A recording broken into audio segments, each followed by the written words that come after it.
ప్రార్థించుకుందాం. సకల ఆశీర్వాదాలకు కారణమవుతుడా మా ప్రియ పరలోక తండ్రి, మహాపరిశుద్ధుడా, మీకు స్తుతులు స్తోత్రాలు నాయన. ఇంతవరకు నాయన మమ్మల్ని అందరినీ ప్రేమించి మీ కృపలో భద్రపరిచి మా జీవితాల్లో మరొక దినాన్ని పొడిగించి ఈ యొక్క ఉదయకాల సన్నిధి క్షేమంగా తీసుకొని వచ్చి మరొకసారి తండ్రి మా బ్రతుకు పుస్తకమైన బైబిల్ని అనేక విషయాలు మేము నేర్చుకుంటాము. మమ్మల్ని ఈ విధంగా సమకూర్చినందుకే మీకు స్తుతులు స్తోత్రాలు తండ్రి. గొప్పవైన మీ మాటలనైనా అంతే గొప్పగా మీ పిల్లలకు వివరించడానికి మీకు ఆత్మ సహాయం దయచేయమని కోరుకుంటున్నాం తండ్రి. ప్రకటిస్తున్న ఉంటున్న మీ పిల్లలు ఎవరు కూడా తండ్రి మమ్మల్ని మేము మోసపుచ్చుకోకుండా ఈ శరీరాల్లోనైనా మేము జీవించినంతకాలం మీ నామానికి మహిమకరంగా అన్ని విషయాల్లో తండ్రి మా ప్రభు అడుగుజాలు నడుస్తూ మీరున్న లోకం చేరుకుని సహాయం చేస్తారని నమ్మచ్చు. ఈ కార్యక్రమం అంతా కూడా నైనా మీ నామానికి మహిమకరంగా మా ఆత్మరక్షణకరంగా మీరే దీవించి ఫలింప చేయమని మా ప్రభును రక్షకుడిని క్రీస్తు వారి అతి పరిశుద్ధమైన నామములే ప్రార్థన అడిగి వేడుకుంటున్నాం తండ్రి. కీర్తనల గ్రంథము 103వ కీర్తన, 103వ కీర్తన మొదటి నుంచి చదువుతున్నానండి. నా ప్రాణమా యెహోవాను సన్నిధించుము, నా అంతరంగమునున్న సమస్తమా ఆయన పరిశుద్ధ నామమును సన్నిధించుము. నా ప్రాణమా యెహోవాను సన్నిధించుము, ఆయన చేసిన ఉపకారములలో దేనిని మరువకుము. ఆయన నీ దోషములన్నిటినీ క్షమించువాడు, నీ సంకటములన్నిటినీ కుదుర్చువాడు. సమాధిలో నుండి నీ ప్రాణమును విమోచించుచున్నాడు, కరుణా కటాక్షములను నీకు కిరీటంగా ఉంచుచున్నాడు. చాలా ప్రభునందు ప్రియమైన దేవుని వర్లారా, ఇక్కడ రాయబడ్డ మాటను మనం కొంచెం జాగ్రత్తగా ఆలోచించినట్లయితే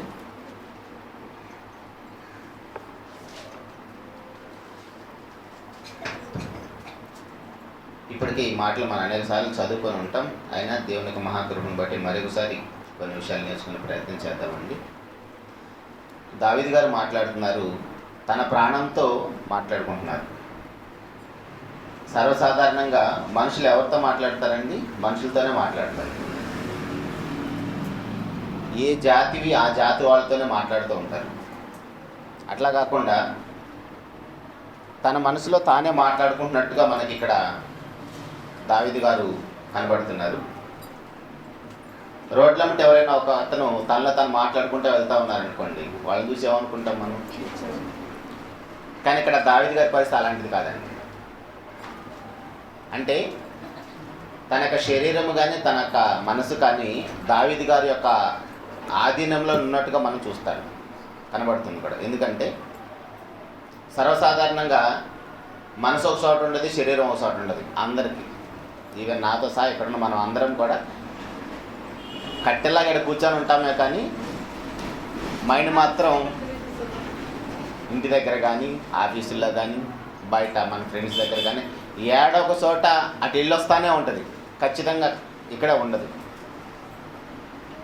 కానీ మనకంటే దావీదు గారు మాత్రం చాలా గొప్పగా దేవుడు తనకు చేసిన అన్ని విషయాలు తన పుట్టిన నాటి నుంచి లేదా తన యొక్క తల్లి గర్భంలో ఉన్న నాటి నుంచి కూడా దేవుడు దావీదు గారు చేసిన అన్ని విషయాల గురించి తన యొక్క మనసుకే తను బోధ చేసుకుంటున్నాడు.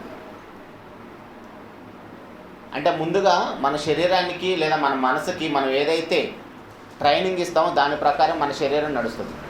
మనం అనేకసార్లు కూడా ఆ మాటలు విన్నాం. తన జీవితంలో దావీదు గారికి దేవుడు చేసిన అన్ని విషయాలు జ్ఞాపకం చేసుకుంటూ 3వ వచనానికి వచ్చేటప్పటికి ఏమంటున్నాడంటే, ఆయన నీ దోషములన్నింటినీ క్షమించువాడు, నీ సంకటములన్నింటినీ అంటే నీ రోగాలన్నీ కూడా ఆయనే కుదురుస్తాడు. నీ రోగాలు నీ సమస్యలు ఏమైనా ఉంటే ఆయనే కుదురుస్తాడు. సమాధిలోని నీ ప్రాణం ఆయనే విమోచిస్తాడు, కరుణా కటాక్షమును నీకు కిరీటంగా ఉంచుచున్నాడు అంటాడు. ఆయన నీ దోషాలన్నింటినీ క్షమిస్తున్నాడంటే, ఇప్పుడు ఒకవేళ దావీదు గారు చేసిన దోషాలు పాపాలు లేదంటే దోషాలు ఏవైనా కానీ దేవుడు క్షమించకపోతే ఏంటి ప్రమాదం? లేదా అసలు దేవుడే ఎందుకు క్షమించాలి? వేరే ఇంకెవరు క్షమించడానికి వాళ్ళకి రైట్స్ లేవా? ఈ విషయాలను కూడా మనం ఆలోచించాలండి. ఆయన చేసిన దేనిని కూడా మర్చిపోకని చెబుతున్నాడు. దానితో పాటు ఏంటంటే నువ్వు ఏదైతే దోషాలుగా చేసావో, ఏదైతే దేవునికి అనుకూలంగా లేకుండా నీ యొక్క ప్రవర్తన ఉందో, నీ యొక్క జీవితంలో ఏవైతే దేవునికి ఆయాసాన్ని కలిగించాయో వాటన్నిటి విషయంలో కూడా దేవుడే మళ్ళీ నేను క్షమిస్తాడు. చేసిన మేళ్ళ కోసం ఎలాగో కృతజ్ఞతలు చెల్లించాలి మొట్టమొదటిగా. ఎందుకంటే మనం అనుకుంటే ఈ లోకంలో పుట్టలేదు, మనం అనుకుంటే ఈ సృష్టి అంతా మనకు సేవ చేయట్లేదు.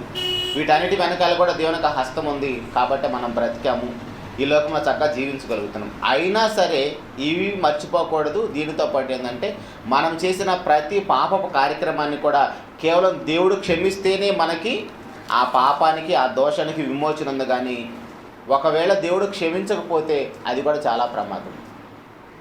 హ్యాపీగా మన జీవితం కొనసాగిపోతూ ఉంది ఈ సృష్టిలో. కానీ వీటితో పాటు మనం అనేక విషయాల్లో తప్పిపోయాము. దేవుడు మనకు అనుగ్రహించిన నీతి మార్గాన్ని మనం దారి తప్పిపోయాం కాబట్టి మరలా మనం దేవుని దగ్గరికి వెళితేనే మన పాపాల నుంచి, లేదంటే మనం చేసిన దోషాల నుంచి ఆయన మాత్రమే క్షమించగలడు. అలా కాకుండా నాకు న్యాయం తీర్చమని మనం అనేక మంది దగ్గరికి వెళుతూ ఉంటాం. మన పట్ల ఎవరైనా మనకు అన్యాయం చేస్తే దాని విషయంలో మనకు న్యాయం తీర్చమని ఊర్లో అయితే సంఘ పెద్దల దగ్గరికి వెళ్తారు, లేదా కొద్దిగా అభివృద్ధి చెందిన ప్రాంతాల్లో అయితే పోలీస్ స్టేషన్లకు వెళ్తారు, తర్వాత కోర్టులకు వెళ్తారు. కానీ ఇక్కడ దావీదు గారు మాట్లాడుతున్నారు, ఆయన నీ దోషాలను క్షమిస్తాడు. అంటే మనం ఎవరి దగ్గరికి వెళ్ళాలి? దేవుడి దగ్గరికి వెళితేనే మన దోషానికి, పాపానికి పరిష్కారం ఉంటుంది. అదే విషయాన్ని ఇదే కీర్తనకారుడు 49వ కీర్తనలో కూడా మాట్లాడుతున్నారు. ఒకసారి అక్కడ కూడా వెళ్ళొద్దాం. కోరా కుమారులు మాట్లాడుతున్నారు.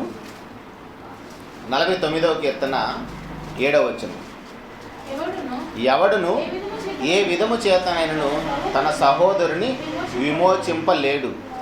వాడు కుళ్ళు చూడక నిత్యము బ్రతుకున్నట్లు వారి నిమిత్తము దేవుని సన్నిధిని ప్రాయశ్చిత్తం చేయగలవాడు ఎవడునూ లేడు. వారి ప్రాణ విమోచన ధనము బహు గొప్పది, అది ఎన్నటికీ తీరక అట్లు ఉండవలసినదే.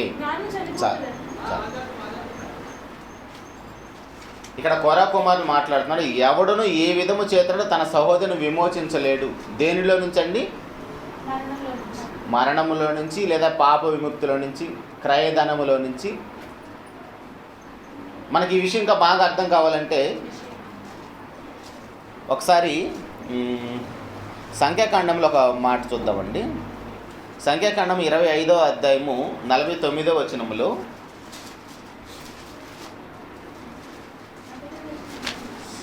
సంఖ్యాకాండం 25వ అధ్యాయము 49వ వచనం. సరే, లేవి కాండం అండి.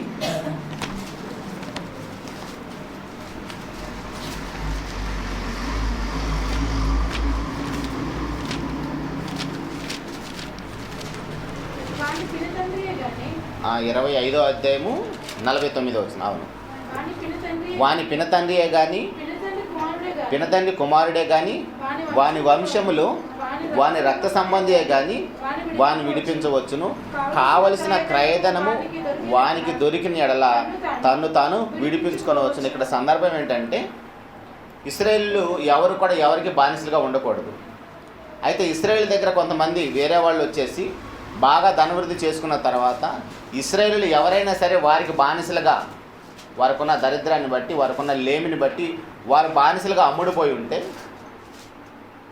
ఇశ్రాయేలు ఎవరైనా సరే వాళ్ళ యొక్క సహోదరుని విమోచించాలంటే, ఆల్రెడీ అమ్ముపోయిన వాడిని విడిపించాలంటే ఎంతో కొంత వెల ఇచ్చేసి అతన్ని విడిపించుకోవచ్చు. ఇప్పుడు తన సహోదరుని అతను విమోచించాలంటే ఆ యొక్క క్రయధనాన్ని చెల్లించాలి. ఎంతైతే అప్పు ఉన్నాడు, ఎంతైతే నేను దాసుడిగా ఉండటానికి బాకీ ఉన్నాడో ఆ బాకీ నేను కట్టేస్తాను అంటున్నాడు.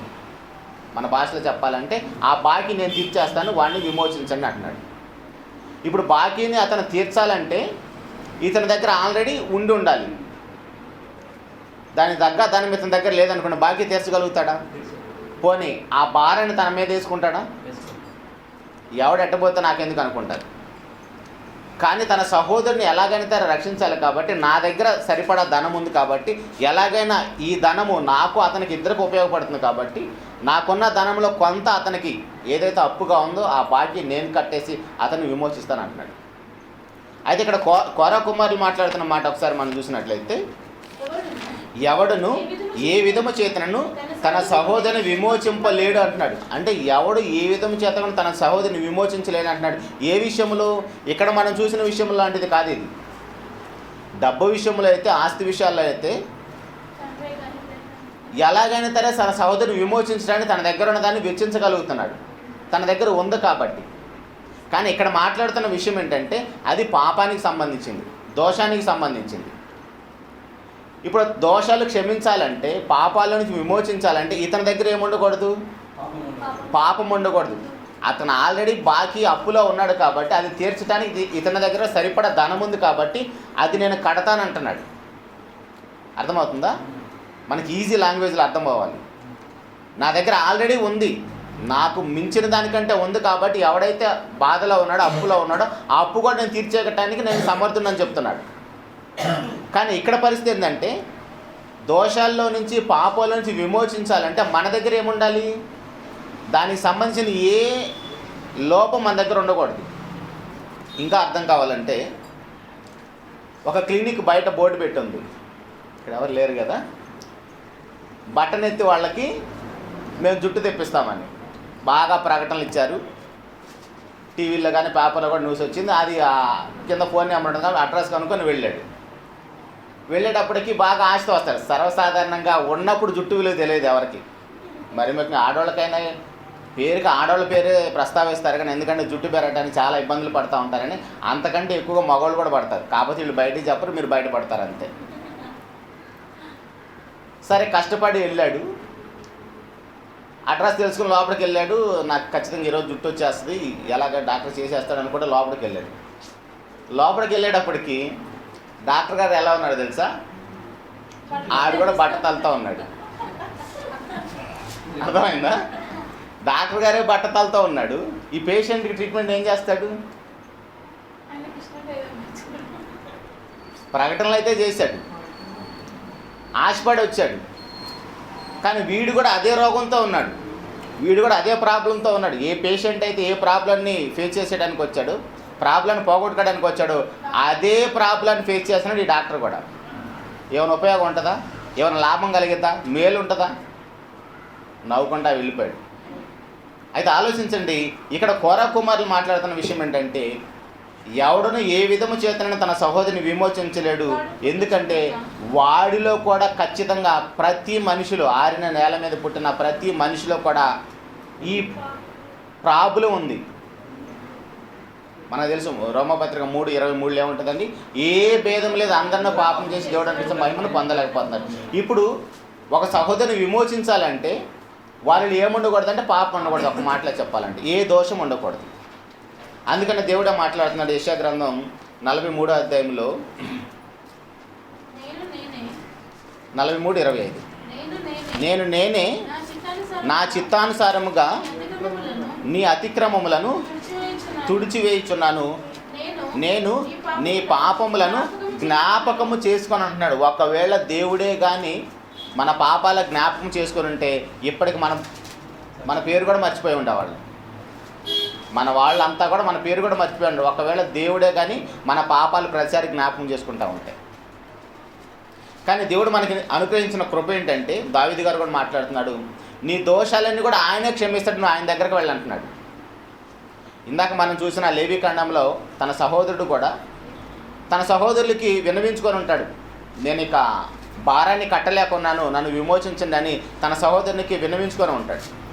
అదేవిధంగా దావీదు గారు కూడా తన ప్రాణానికి ఏం చెప్పుకుంటున్నాడంటే, నువ్వు చేసిన ప్రతి దోషాన్ని, నీ రోగాలన్నీ కూడా ఆయనే నయం చేయగలడు, నువ్వు ఆయనతో పాటు ఆయన చెప్పినట్టుగా బ్రతకాలని తన యొక్క శరీరానికి లేదా తన యొక్క మనసుకి ట్రైన్ చేసుకుంటున్నాడు, గైడెన్స్ ఇస్తున్నాడు. నువ్వు పలానా వాళ్ళ దగ్గరికి వెళ్తేనే, పలానా హాస్పిటల్కి వెళ్తే నీకు ఈ రోగం తగ్గుతుంది అన్నట్టు. కానీ దావీదు గారు తన యొక్క ఆత్మతో చెప్పుకున్న తన శరీరానికి బోధ చేసుకుంటున్నాడు, దేవుడు మాత్రమే నీ పాపాలు క్షమించగలుగుతాడు. అయితే ప్రభునందు ప్రియమైన దేవుని వల్లరా, ఇంతకీ ఈ పాపాలేంటి, ఈ పాపాల వల్ల జరుగుతున్న ప్రమాదం ఏంటి అని చూసినట్టయితే యోహాను సువార్త 8వ అధ్యాయము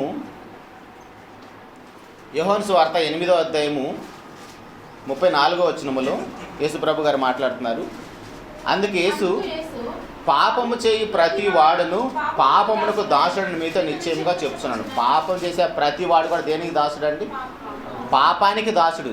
ఇందాక అతనేమో దాస్యానికి వెళ్ళిపోయి లేదంటే బానిసత్వానికి వెళ్ళిపోయి దాసుడిగా వెళ్ళిపోయాడు. ఎవడైతే దాసుడిగా ఉండకుండా ఉన్నాడో అతను విమోచించడానికి ఛాన్స్ ఉంది. దాస్యంలోకి వెళ్ళిపోయిన వాడిని దాస్యానికి వెళ్లకుండా ఉన్నవాడు విమోచించగలిగాడు.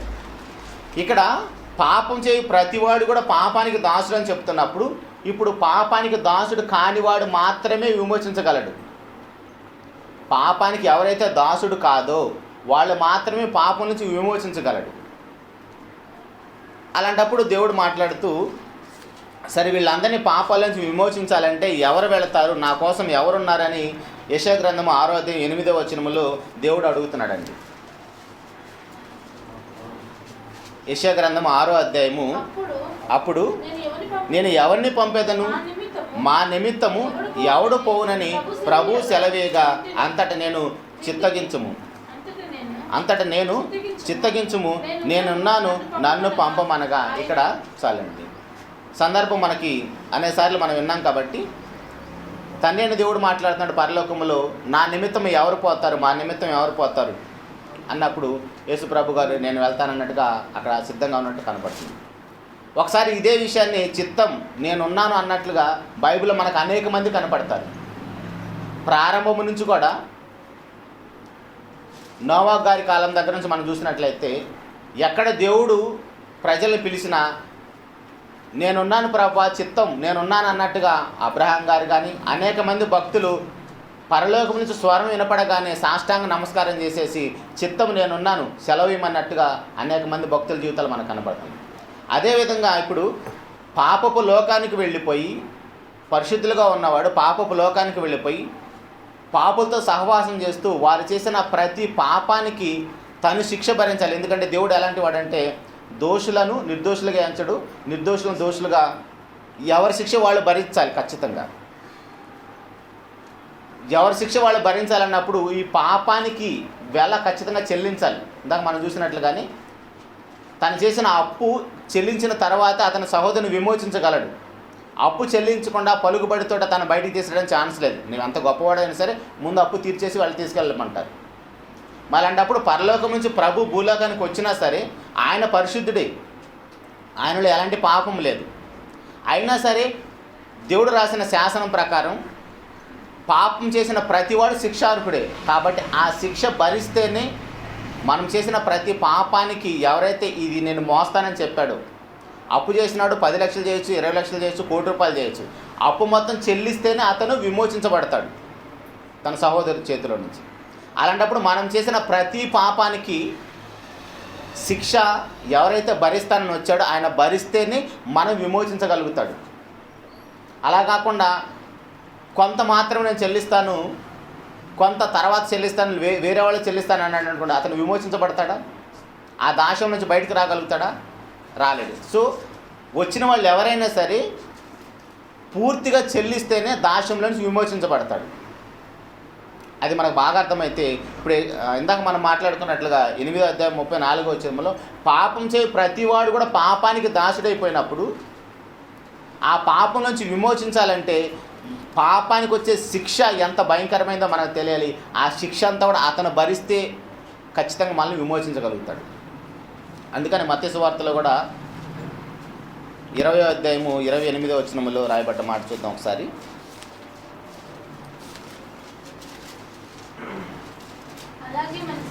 అలాగే మనిషి కుమారుడు పరిచారం చేయించుకుంటూ రాలేదు కానీ పరిచారం చేయుటకును అనేకులకు ప్రతిగా విమోచన క్రయధనముగా తన ప్రాణం నిచ్చుటకు వచ్చెను. విమోచన క్రయధనముగా అదొక్కటి గుర్తుపెట్టుకోండి. ఇందాక మనం మాట్లాడుకున్న లేవికాండంలో మాట, తన సహోదరిని విమోచించాలంటే ఆ అప్పు ఖచ్చితంగా తీర్చాలి. ఇక్కడ యేసుప్రభు గారు కూడా ఎందుకు వచ్చాడంటే పరిచారం చేయించుకుంటూ రాలేదు కానీ పరిచారం చేయుటకును అనేకులకు ప్రతిగా విమోచన క్రయధనం అంటే ఏదైతే అప్పుగా ఉందో, ఏదైతే చెల్లించడానికి వెల నిర్ణయించబడిందో అదంతా నేను చెల్లించడానికి వచ్చాను అంటున్నాడు. ఆ విమోచన క్రయధనం ఎంత అండి? వెల కట్టలేనిది.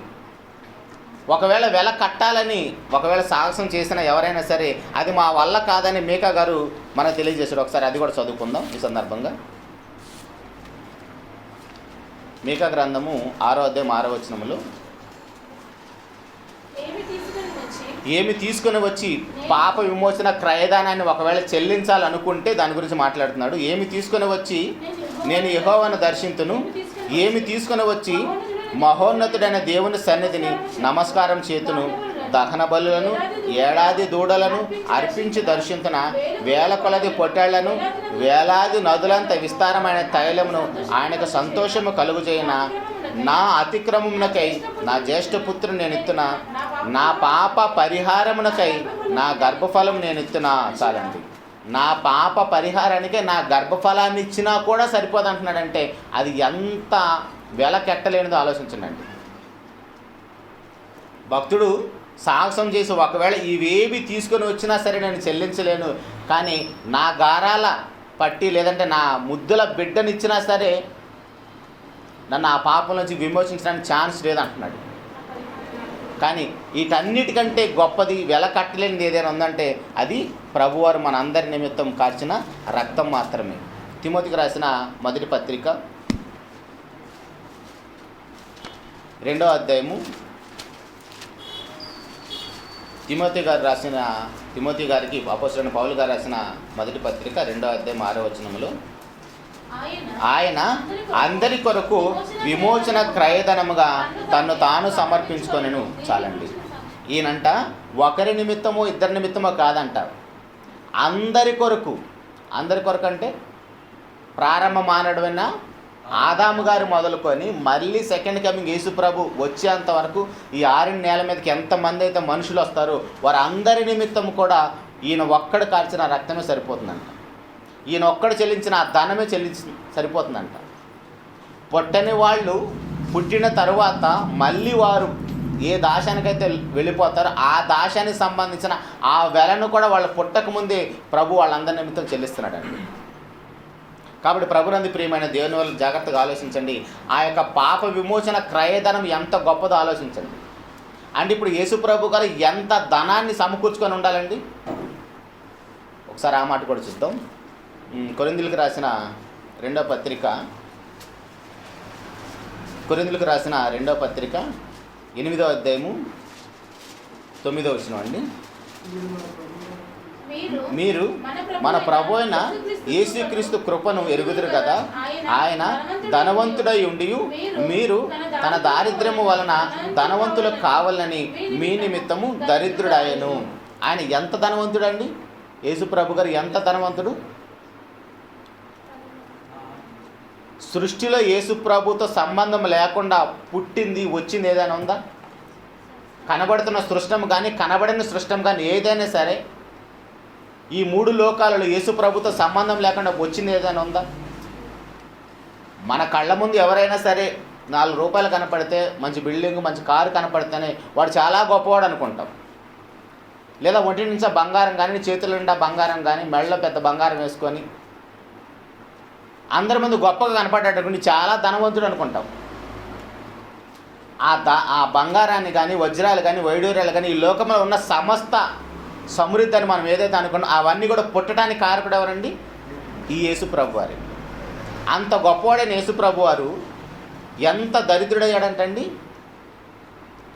ఎంత దరిద్రుడైపోయాడంటే మనల్ని ధనవంతులు చేయడానికి కనీసం ఆయన పుట్టినప్పుడు ఆయన పొండుకడానికి చిన్న రూమ్, ఇలాంటి మంచి రూమ్ కూడా లేదండి.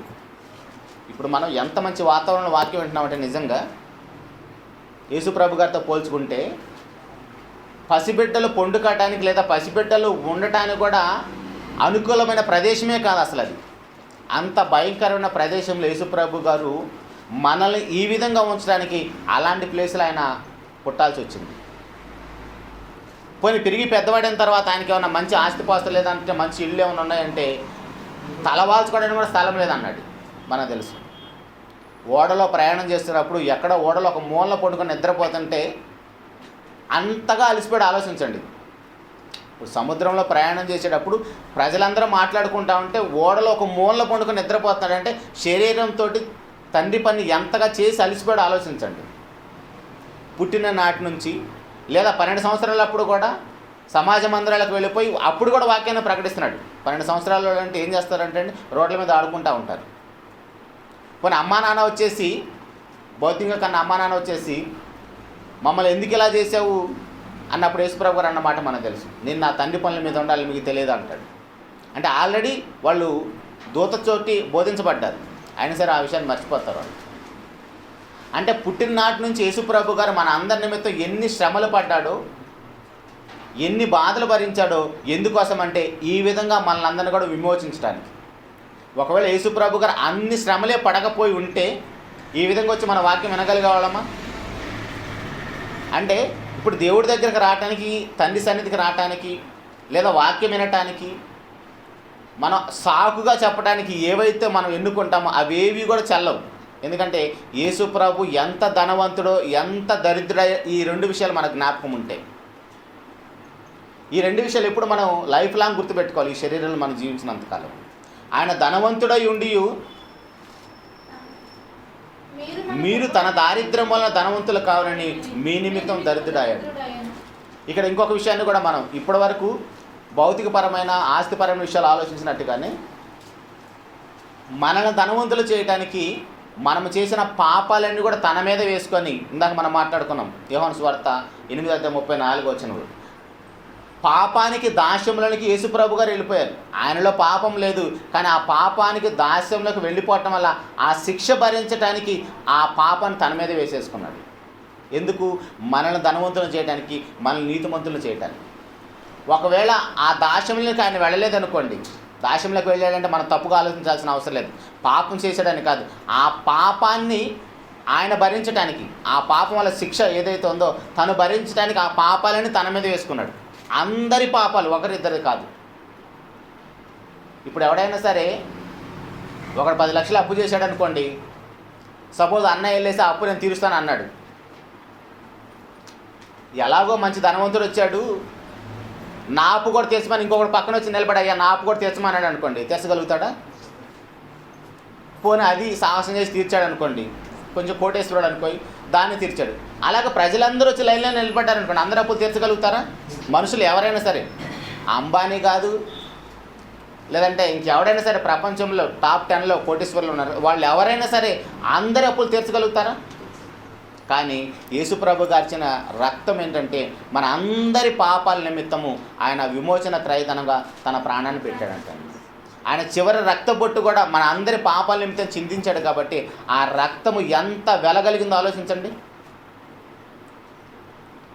ఆ పాపానికి వచ్చే వెల ఇందాక మనం మాట్లాడుకున్నట్టుగా మీకా గ్రంథంలో 6:6 పోనీ అన్ని మనం చెల్లించగలుగుతామా? ఒకవేళ నిజంగానే ఇవన్నీ నువ్వు ఇస్తే నీ పాపాలు క్షమిస్తాను అన్నాడు అనుకోండి దేవుడు, అన్ని వేల కొలది పొట్టేళ్ళు, వేలాది నదులంతా విస్తార తైలం, వేలాది నదులంతా విస్తార తైలం అసలు కొనగలుగుతామా? యేసుప్రభు గారి పాదాలు కడగటానికి ఒక మరియమ్మ తల్లి అత్త తీసుకొని వస్తుంది, బహు వెలగలదంట. యేసుప్రభు గారి పాదాలు కడగటానికి అంత వెలగల అత్తరు తీసుకొచ్చింది ఆమె. మహా అయితే ఇంత బాటిల్ తెచ్చిందేమో అనుకుందాం, 1 లీటర్ తెచ్చింది అనుకుందాం. అదే బహు వెలగలదైతే వేలాది నదులంత విస్తార తైలం ఇంకెంత ఉంటుందండి ఆలోచించండి. ఫ్రీగా వచ్చే వాటరే కొనుక్కొని తాగుతున్నాం మనం, లీటర్ బాటిల్ 20 రూపాయలు. రైల్వే స్టేషన్లో అయితే 15 రూపాయలకు అమ్మాలని రూల్ ఉంది, అక్కడ వాడు 20 రూపాయలు వసూలు చేస్తాడు. పాలన లాంటి అయితే వాడితో గొడవ పెట్టుకుంటాడు. 15 రూపాయలే ఉంది కదా బోర్డు, నువ్వు ఎందుకు 20 రూపాయలు వసూలు చేస్తావు? ఎందుకంటే వెల ఎంత నిర్ణయించిన తర్వాత వాడికి ఎందుకు ఇవ్వాలంటాడు ఆయన. నాలంటాడు వాడితో గొడవ ఎందుకని ఇచ్చేసి వస్తాడు. అంటే వాటరే మనం కొనుక్కోవడానికి ఎంత కష్టం అవుతుంది. వేలాది నదులంతా విస్తార తైలం అంటే అది కూడా ఆయిల్, ఏదో ఒక ఆయిల్ అంత చెల్లించగలుగుతాం మన పాపాల నిమిత్తం. బ్రతకటానికి 3 పూట్ల భోజనం చేయడానికి ఎంత కష్టపడుతున్నాం మనం, ఇక నీ పాపాలన్నీ కూడా క్షమించడానికి నువ్వు ఎంత వెల చెల్లించాలంటే మన జీవితం సరిపోతుందా? మన మొత్తం ఒక 10 తరాలు వెనకెళ్ళి ఆయన పాపాలు మీరు అందరూ చెల్లించాలనుకోండి, మన పిల్లలందరూ వచ్చినా సరే మన మొత్తాత పాపాలు చెల్లించడానికి మన దగ్గర ఆశ సరిపోదు, మనం అందరం కష్టపడ్డా కూడా. కానీ దేవుడు తన యొక్క మహాకృప చేత తన యొక్క ప్రియకుమారుని భూలోకాన్ని పంపించి మన అందరి పాపాలను ఆయన భుజాల మీద మోసి మనం చేసిన ప్రతి పాపానికి శిక్ష ఆయన భరించి ఎంత చేశాడంటే నిజంగా మనం ఎంత అదృష్టవంతులు ఆలోచించాలి. మనం అనుకుంటే పుట్టలేదు, మనం అనుకుంటే ఈ లోకం ఎంత హ్యాపీగా జీవించగలగట్లేదు, మనం అనుకుంటే సృష్టి రావట్లేదు, సృష్టిలో ప్రతిదీ కూడా మన కోసం సేవ చేయట్లేదు. అలాంటప్పుడు మనం దేవుని పట్ల ఎంత కృతజ్ఞత భావం కలిగి ఉండాలో ఆలోచించండి. అందుకే ఈ విషయాలన్నీ దావీదు గారికి తెలుసు కాబట్టి ఏమని మాట్లాడుతున్నాను, తన యొక్క శరీరంతో, తన యొక్క మనసుతోటి ఆయన చేసిన ఉపకారాలు దేన్ని మరుగుబాకు, మరలా ఒకవేళ దానితో పాటు చేసిన ఉపకారాలు దేన్ని మర్చిపోకూడదు. దానితో పాటు నువ్వు ఏదైతే పొరపాట్లు చేసావో, ఏదైతే నీకు దోషంగా ఉన్నావో అవన్నీ కూడా క్షమించాలంటే నువ్వు ఆయన పాదాల దగ్గరికి వెళ్ళిపోవాలి. ఆయన పాదాల దగ్గరికి వెళితే ఖచ్చితంగా ఆయన నువ్వు క్షమిస్తాడు. అయితే ఇక్కడ ఇంకా కొన్ని విషయాలు కూడా మనం ఆలోచించాలండి. హెబ్రీయులకు రాసిన పత్రిక 5వ అధ్యాయము 8వ వచనములో ఆయన కుమారుడై ఉండి శరీరధారి ఉన్న 5వ అధ్యాయము 7వ వచనం, శరీరధారి ఉన్న దినములో మహారోదనముతోనూ కన్నీళ్లతోనూ తను మరణం నుండి రక్షింపగలవానికి ప్రార్థనలు యాచనలు సమర్పించి భయము భక్తి కలిగి ఉన్నందున ఆయన అంగీకరింపబడి. ఎందుకండి భయము భక్తి కలిగి ఉండాలి యేసు ప్రభు గారు? ఏమైనా తప్పు చేశాడా? ఏం తప్పు చేశాడని యేసు ప్రభు గారు భయము భక్తి కలిగి ఉండాలండి? ఎందుకంత భయము భక్తి అంటే ఆయన ముందు లేదా ఆయన మీద మోపిన ఆ భారము, ఆయన ముందు ఉంచిన ఆ యొక్క బాధ్యత అది ఎంత గొప్పదంటే చిన్న పొరపాటు మన భాషలో చెప్పాలంటే మనకి అబద్ధం ఆడటం పెద్ద తప్పు కాదు, పెద్ద పాపం కాదు అనుకుంటాం కదా. కానీ యేసు ప్రభు గారు ఊహలోనైనా సరే తప్పుడు ఆలోచన ఒక్కడొచ్చినా సరే అసలు ప్రపంచానికి రక్షణే వచ్చేది కాదు. సో ఎక్కడ కూడా చిన్న పొరపాటు కూడా చేయకుండా ఉండటం కోసం అంత భయం కలిగి ఉన్నాడు. ఎందుకు అంత భయం అంటే ఒకవేళ ఆయన ఎక్కడ చిన్న పొరపాటు చేసినా సరే ప్రపంచానికి అసలు రక్షణ భాగ్యమే రాదు. ఒకటి, తను కూడా ఏ యొక్క పరిశుద్ధ లోకాన్ని వదిలేసి వచ్చాడో ఆ లోకం తను కూడా తిరిగి వెళ్ళడానికి కూడా అవకాశం ఉండదు.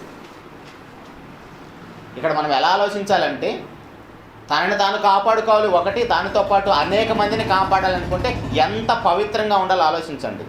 పోనీ ఆయన ఇలాంటి మనకున్న బాధలు ఏం లేవనుకుంటున్నారా? మనకున్న శరీరం ఏమైనా కాదనుకున్నారా? మనకంటే ఎక్కువ శ్రమలు, మనకంటే ఎక్కువ బాధలు కూడా ఆయనకి. ఎందుకంటే మనం అప్పుడప్పుడు సంఘానికి వస్తూ ఉంటాం, అప్పుడప్పుడు లోకంలోకి వెళ్ళిపోతూ ఉంటాం, మళ్ళీ కొంచెం ఏదన్నా మూడు మారి మళ్ళీ సంఘంలోకి వస్తాం, మళ్ళీ కొంచెం ఇక్కడ అంతా హ్యాపీగా ఉంది, ఏం ఇబ్బంది లేదనుకున్నప్పుడు మళ్ళీ అప్పుడప్పుడు లోకంలో కలిసిపోతూ ఉంటాం. కానీ యేసు ప్రభు గారు అలా వెళ్ళడానికి ఛాన్స్ లేదు.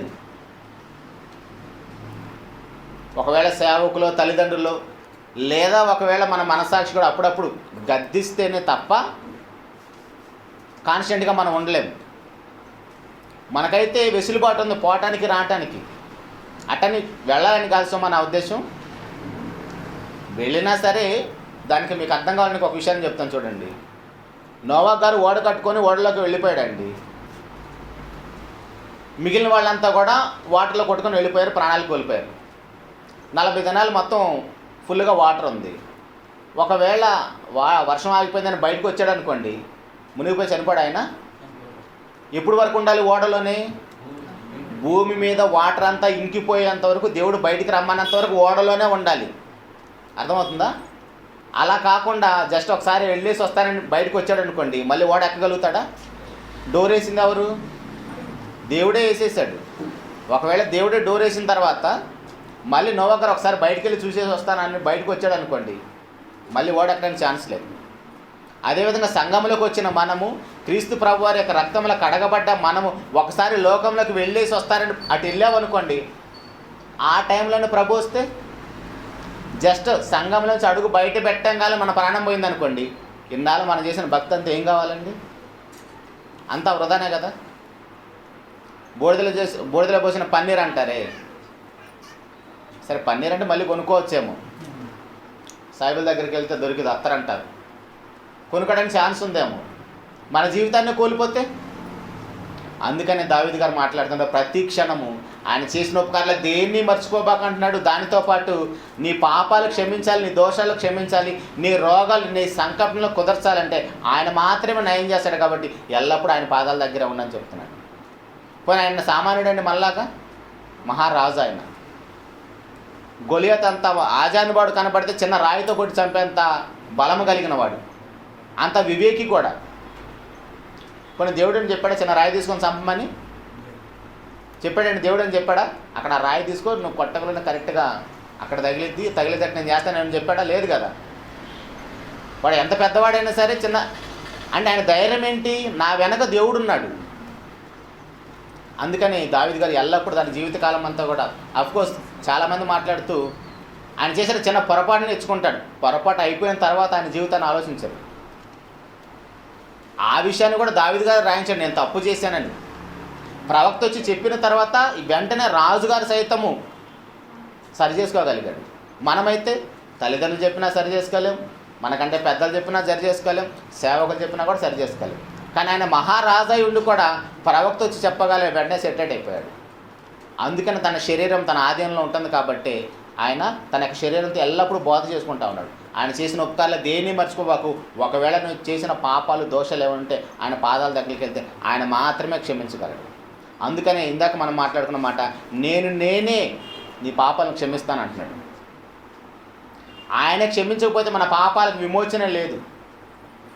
పోనీ ఆయన కాకుండా వేరే వాళ్ళు ఎవరు కూడా మనల్ని రక్షించడానికి ఛాన్స్ లేదు. మనం చేసిన ప్రతి పాపాన్ని కూడా ఆయన క్షమించిన తర్వాత మరలా జ్ఞాపకం చేసుకోడంట అండి. మన వీపు వెనక వాటిని వేసేసిన తర్వాత ఆయన జ్ఞాపకమే చేసుకోడంట. కానీ మన భర్త అయినా మన భార్య అయినా సరే, మన స్నేహితులైనా సరే, మనం బాగున్నంతసేపు మనం చేసిన తప్పులు పెద్ద గుర్తుకురావు. రిలేషన్ బాగుందనుకోండి, బంధాలు బాగున్నాయి అనుకోండి, స్ట్రాంగ్గా ఉన్నాయనుకోండి, మనం ఏ చిన్న పొరపాట్లు చేసినా సరే బై మిస్టేక్ చేసేయాలి అనుకుంటారు.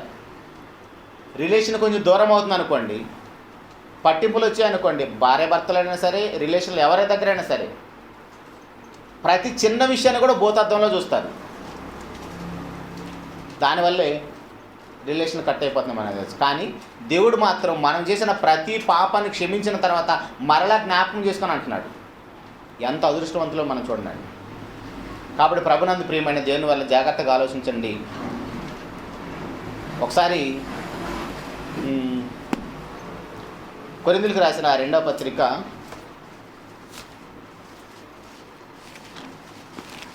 మొదటి పత్రిక అనుకుంటాం, మొదటి పత్రిక 15వ అధ్యాయము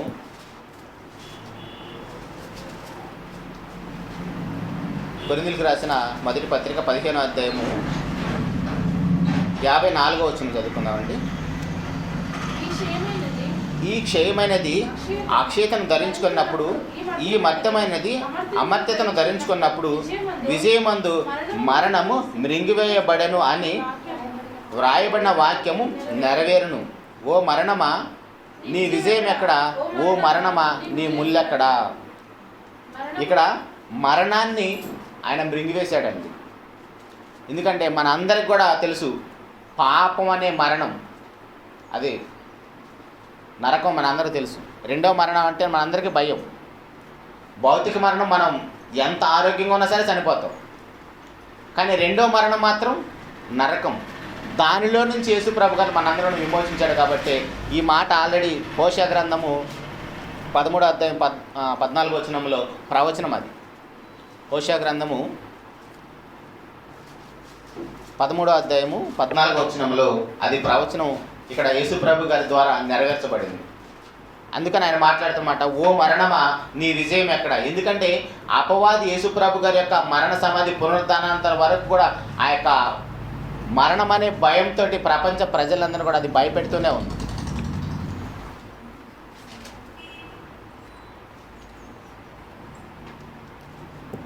యేసు ప్రభు గారు ఒకవేళ మరణించకపోతే ఈ పాపానికి విమోచన ఉండేది కాదు. ఒకసారి ఆ మాట చూద్దాం, అది మాట చూసుకొని ముగించుకుందాం. ఫిలిప్పీలకు రాసిన పత్రికలో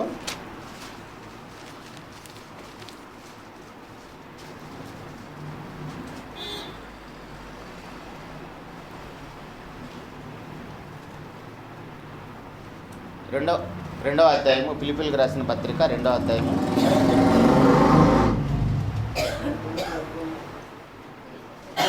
5వ వచనం చదువుకుందామండి. క్రీస్తు యేసునకు కలిగిన ఈ మనసును మీరును కలిగి ఉండుడి. ఆయన దేవుని స్వరూపం కలిగిన వాడై ఉండి దేవునితో సమానంగా ఉండుట విడిచిపెట్టకూడని భాగ్యమని ఎంచుకొనలేదు, కానీ మనుషుల పోలికగా పుట్టి దాసుని స్వరూపం ధరించుకొని తన్ను తానే రిక్తునిగా చేసుకొని మరియు ఆయన ఆకారమందు మనుషుడిగా కనబడి మరణము పొందినంతగా, అనగా శిలువ మరణం పొందినంతగా విధేయత చూపిన వాడై తను తగ్గించుకొను.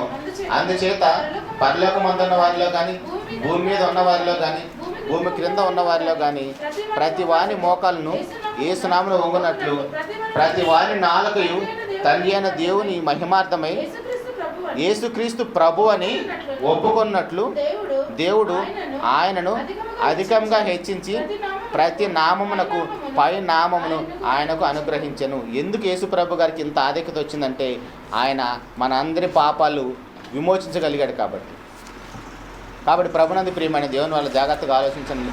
అలాంటి అదృష్టాన్ని పొందుకున్న మనం అందరం కూడా యేసుప్రభు గారు మనం చేసిన వాగ్దానం, ఎవరైతే నా వలే జయిస్తారో వారికి నా సింహాసనాన్ని ఇస్తానని చెప్తున్నాడు. ఒకసారి ఈ మాట కూడా చూద్దాం.